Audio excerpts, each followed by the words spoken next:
ఉప ఎన్నికలపై BRS chief KCR కీలక వ్యాఖ్యలు చేశారు. జూబ్లీహిల్స్ బైపోల్లో బీఆర్ఎస్ అభ్యర్థి గెలుపు ఖాయం అంటున్నారు. భారీ మెజార్టీ కోసమే బీఆర్ఎస్ నేతలు పనిచేయాలంటూ ఆయన సూచిస్తున్నారు. నమ్మించి మోసం చేసిన కాంగ్రెస్ పాలనలో రాష్ట్రం నాశనమైందని, కాంగ్రెస్ పార్టీ ఒక రౌడీ షీటర్ను నిలబెట్టి ప్రజలకు పరీక్ష పెట్టిందంటూ కేసీఆర్ వ్యాఖ్యలు చేస్తున్నారు.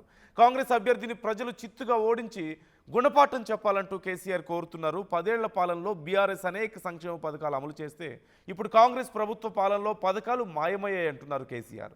ప్రజలు ఈ విషయంపై ఆలోచించాలంటూ కేసీఆర్ ప్రజలకు సూచిస్తున్నారు. ఇప్పటికే కేసీఆర్ నిన్న మనం చూసాం, కేటీఆర్ హరీష్ రావుతో భేటీ అయ్యారు. జూబ్లీహిల్స్ ఉప ఎన్నికలకు సంబంధించి వారిద్దరితో వ్యూహ రచన చేశారు. ఈరోజు ముఖ్యమైనటువంటి నాయకులందరితో కేసీఆర్ భేటీ అయ్యి దిశానిర్దేశం చేశారు.